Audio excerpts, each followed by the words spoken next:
They say beauty can bless or destroy, and I learned that the hard way. When I first walked into the town of Bafo, the earth itself seemed to pause.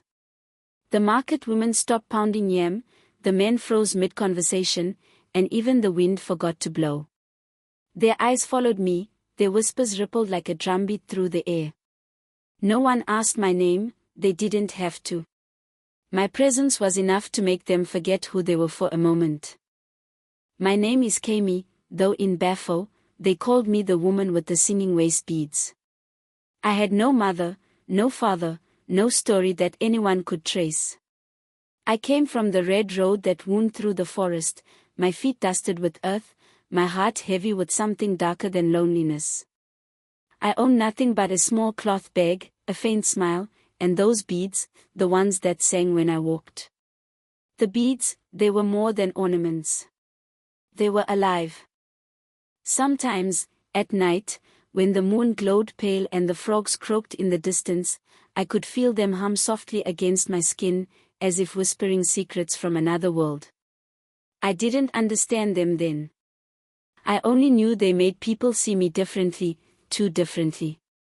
When I passed through the marketplace, the men's voices trembled, their laughter turned to stutters.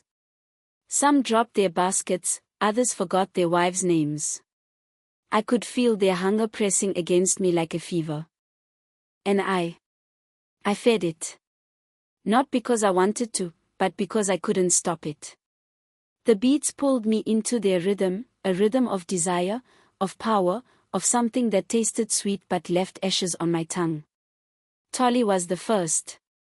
He was the richest trader in Bafo, his fingers always smelling of gold and pepper. He had ships, servants, wives, and an arrogance that reached the sky. The day our eyes met, he forgot all of it.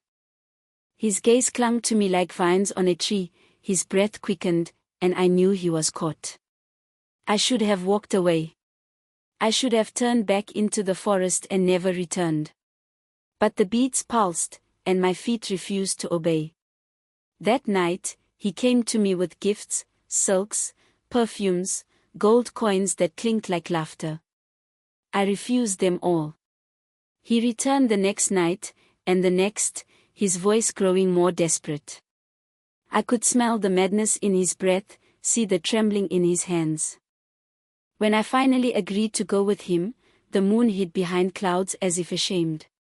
His house was enormous, carved pillars, marble floors, lamps that burned fragrant oil.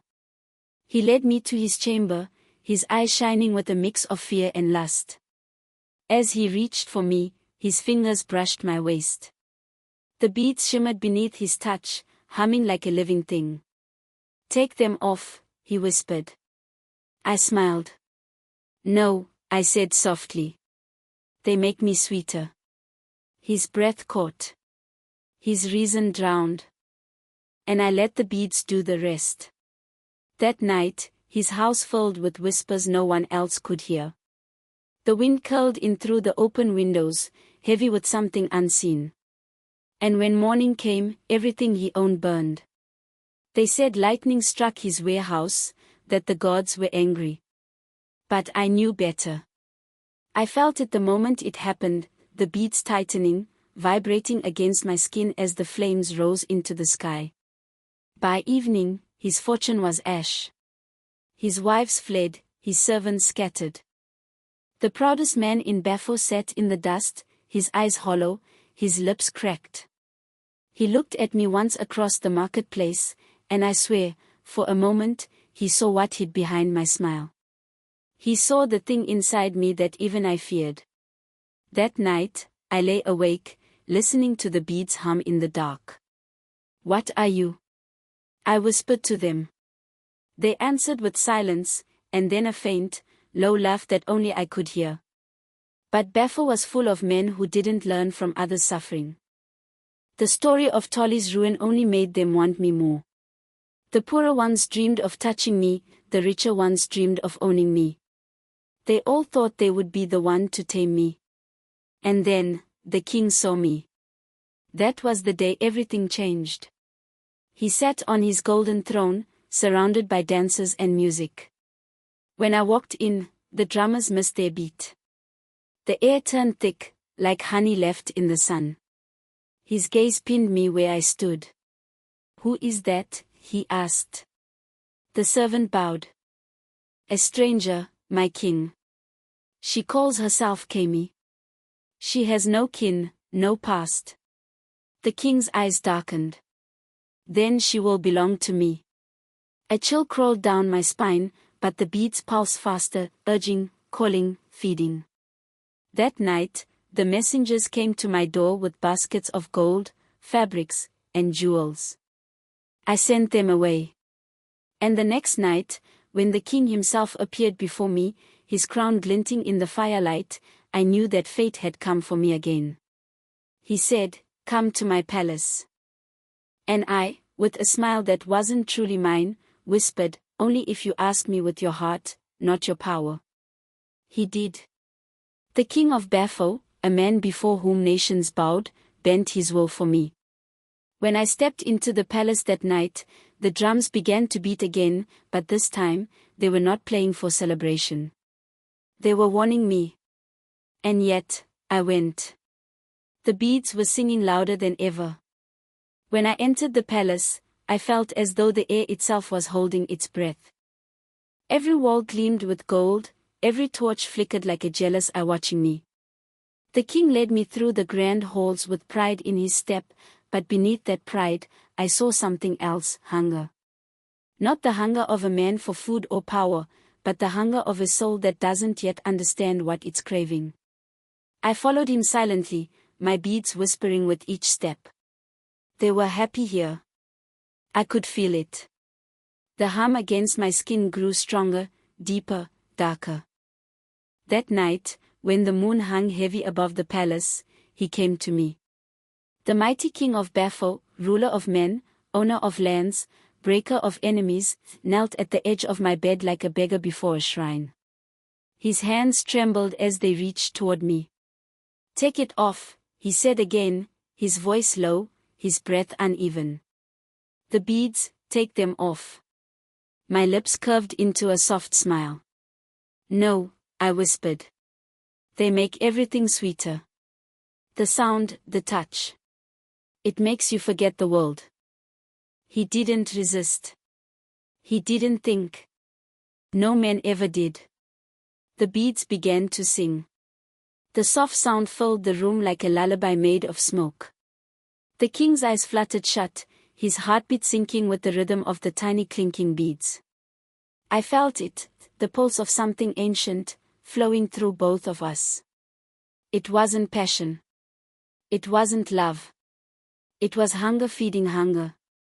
When he finally slept, I turned my face away from him and stared at the flickering light of the lamp. The beads were still moving, as if breathing. "Enough," I whispered. But they only laughed, a sound I felt in my bones, not my ears. The next morning, whispers began to crawl through the palace like snakes. The guards muttered that the king had changed. He no longer woke with the sunrise to greet his chiefs. He no longer held council. He would sit on his throne, staring into nothing, his eyes empty, his voice distant. And at night, he would come to me again. Each time, he was weaker. His skin pale, his hands shaking. His power fading. I watched him fall apart, piece by piece, and the worst part was, I didn't want to stop it. Some part of me felt a terrible satisfaction watching the man who ruled everyone become a slave to something he couldn't control. But another part, the part that still remembered the girl who once cried under the moonlight, felt pity. "Why me?" I asked the beads one night, my tears hot and thick. "Why do you destroy everything I touch?" Their answer came in a whisper that was almost a sigh, "Because you belong to us." Days turned into weeks, and the palace began to rot from the inside. The king's chiefs grew restless. They whispered behind closed doors, their words dripping with fear. "The king has lost his power," one said. "The gods have abandoned him," another replied. "It is the woman," they hissed. "The one with the waist beads." and they were right.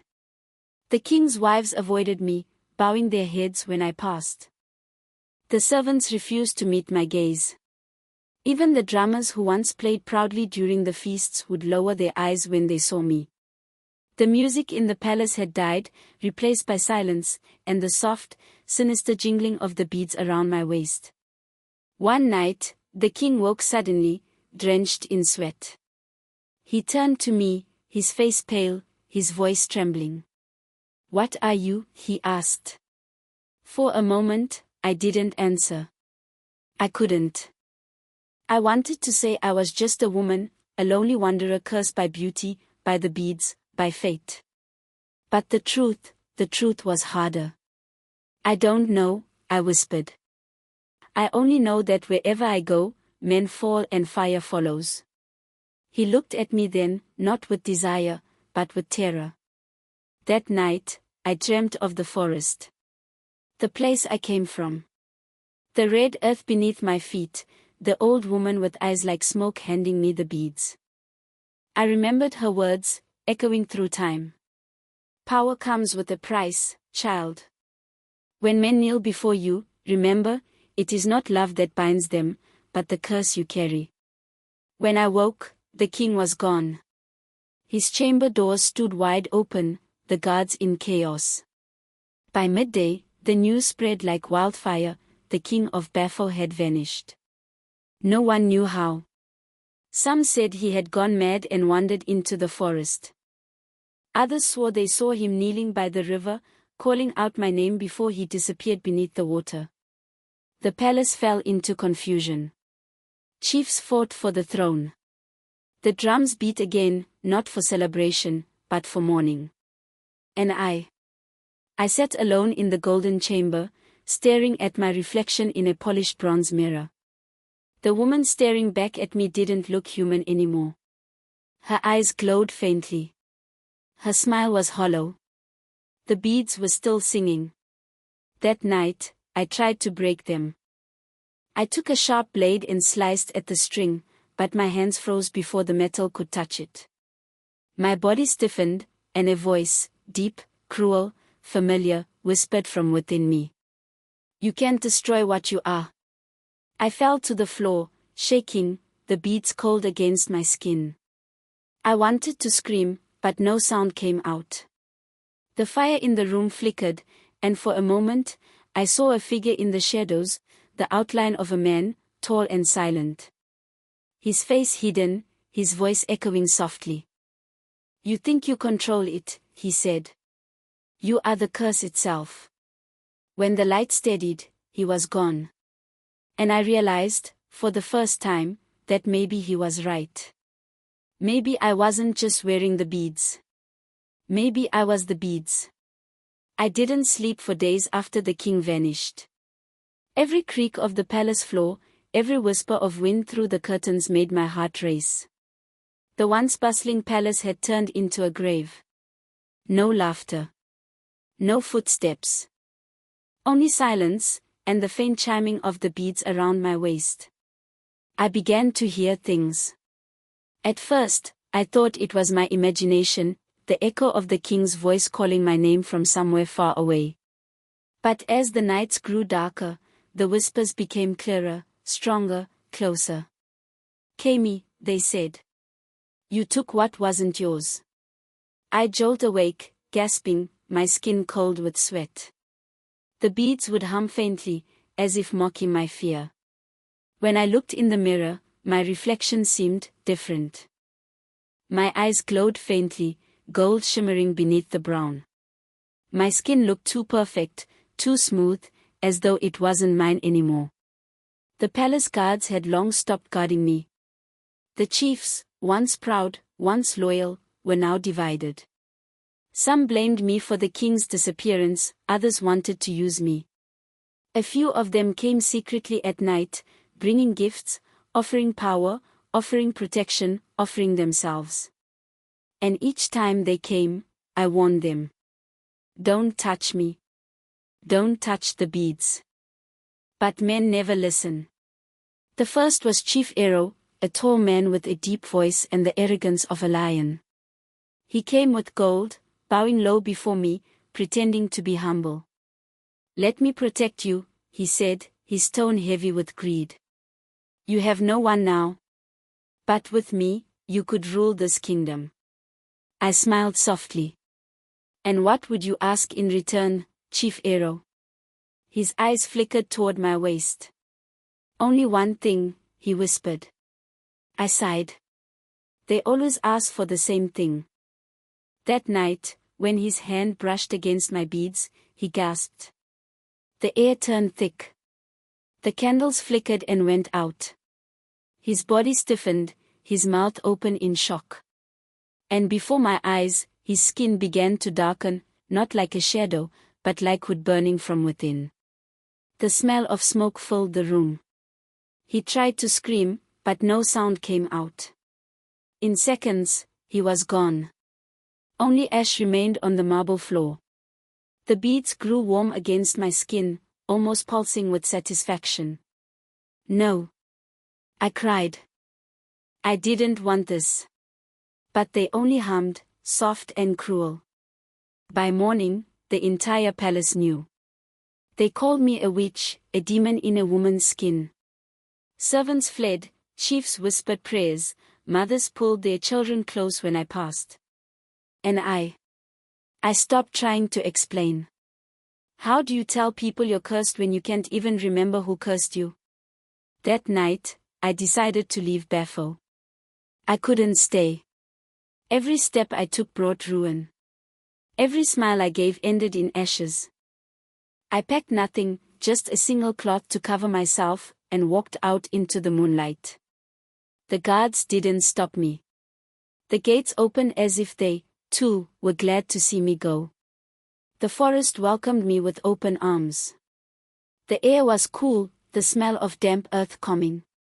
But as I walked deeper, the whispers returned, not from men this time, but from the trees, the wind, the ground itself. "Kami," they called.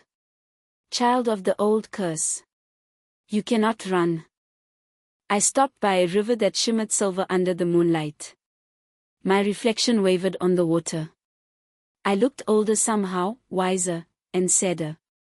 The beads glowed faintly, casting ripples of light across the surface. "Tell me," I whispered to them. "Tell me what I am." And for the first time, they answered clearly. A promise broken. A heart betrayed. The air grew heavy. My chest tightened. Images flashed in my mind, places I'd never seen, faces I couldn't name. A woman older than time, sitting by a fire, weaving beads from strands of moonlight and whispers. Her eyes looked like mine. Her hands glowed. "Who are you?" I whispered. "The first bearer," the voice said. "I made them to bind love. But love turned to hunger, and hunger turned to ruin. Tears filled my eyes. Then break it. Free me. Only one who wears them willingly can break the curse. And you still crave the power." I fell to my knees, screaming. "No. I never wanted this." The forest echoed my cries. The river shimmered, turning red for a moment, like it reflected blood instead of moonlight. And then I saw him. A man stood on the opposite bank. Tall, cloaked, his face hidden in shadow. But his eyes, they glowed the same faint gold as mine. He didn't move. He just watched me, silent and calm. "Who are you?" I demanded. His voice came like a breath of wind. "The one who bound you." My heart stopped. You made the beads." He stepped closer, his reflection rippling in the water. "No. I made you." The words hit like thunder. I stumbled back, shaking my head. "That's impossible." "Is it?" he said softly. "You were never born, Kami. You were created. The beads are not your curse. They are your soul." The world tilted. I clutched my head, memories I didn't own crashing through me like a storm, faces, laughter, fire, blood. The old woman's hands weaving, chanting my name. My first breath. My first step. My first man, burning. I screamed until my voice broke. He watched quietly, sadness flickering in his eyes. You were made to punish desire. Every man who touches you loses himself. Every heart that loves you burns. Then why make me? I choked. His voice was soft, almost kind. Because humans needed to fear what they crave. And then he was gone. I stood there, trembling, the beads cold against my skin, their hum now low and mournful. I finally understood. I wasn't cursed. I was the curse. And as the sun began to rise, I saw Bafo smoke far in the distance, fire spreading again. The city was burning. The beads sang louder. And for the first time, I sang with them. The fires in Bafo burned for 3 days and 3 nights. The sky turned the color of rust, and the air smelled of smoke and sorrow. From the forest, I could see the orange glow spreading across the horizon, my doing, though I had not lifted a hand. The beads hummed, feeding off the chaos like hungry spirits. Their warmth against my skin was unbearable. Enough, I whispered, clutching them tight. You've taken everything. What more do you want from me? All of you, they answered. I sank to the ground, trembling. My mind was filled with the screams of the dying city, the crackle of burning wood, the laughter of something ancient and cruel inside me. Then, silence. When dawn came, the smoke began to thin. The forest birds started to sing again, timidly at first, as though unsure the world was safe. I stood by the river, the same one where I had seen the man, my creator. His words echoed in my skull, you were made to punish desire. But what was left to punish? Everyone who had ever desired me was gone. For the first time in years, I felt truly alone, not the loneliness of a woman abandoned, but the emptiness of a thing that was never meant to exist. The water shimmered before me, calm and cold. My reflection looked human again, but I knew better. Beneath the skin, beneath the beauty, something monstrous still stirred. I stepped closer to the riverbank. The beads clinked softly, protesting. You can't live without us, they hissed. Then I'll die with you, I said. I took a deep breath, my heart pounding like a drum, and plunged into the water. The cold hit me like knives. The beads tightened, fighting against the current, glowing brighter and brighter. My chest burned as I sank deeper, deeper, until the light from above disappeared. I could feel them screaming now, not in my ears, but inside my bones. They were losing their hold, unraveling. And then, through the pain, I heard another voice, faint, soft, familiar. Child, you can end this. The old woman. The one from my dreams. But to destroy the beads, you must destroy what they cling to, your heart. The water churned around me. My vision blurred. I could see flashes, the king's face, Tolly's burning eyes, my mother's hands weaving the cursed strands. Do it, the voice whispered. With shaking hands, I reached for the beads. They were molten hot, cutting into my skin as I pulled. Every tug tore through me like fire, but I didn't stop. The river exploded in light. Pain. Endless, searing pain. And then, nothing. For a long while, there was only darkness. No sound. No breath. No thought. When I opened my eyes again, I was lying on the riverbank. The sun had risen. My beads were gone. My waist was bare. And yet, I was alive. I sat up slowly, feeling the earth beneath my palms, solid, warm, real. The air tasted clean, as if the world had been washed anew. In the distance, the fires of Bafo were gone. The city stood in ruins, but smoke no longer rose. Life, somehow, was beginning again. I stood, feeling lighter than I ever had. My reflection in the water showed a woman, tired, scarred, but free. A soft wind passed through the trees, carrying faint voices. Not curses. Not whispers of power.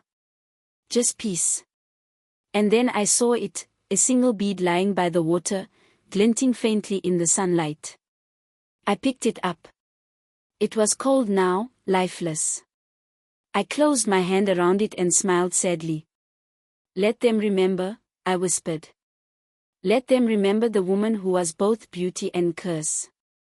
I threw it into the river, watching as it sank slowly, swallowed by the current. As I turned to walk away, I felt something inside me, not the old hunger, not the magic, but a heartbeat. My own. And for the first time, it was mine alone. The sun rose higher, spilling gold across the forest path. I didn't look back. The curse had ended. But the legend of the woman with the singing beads had just begun.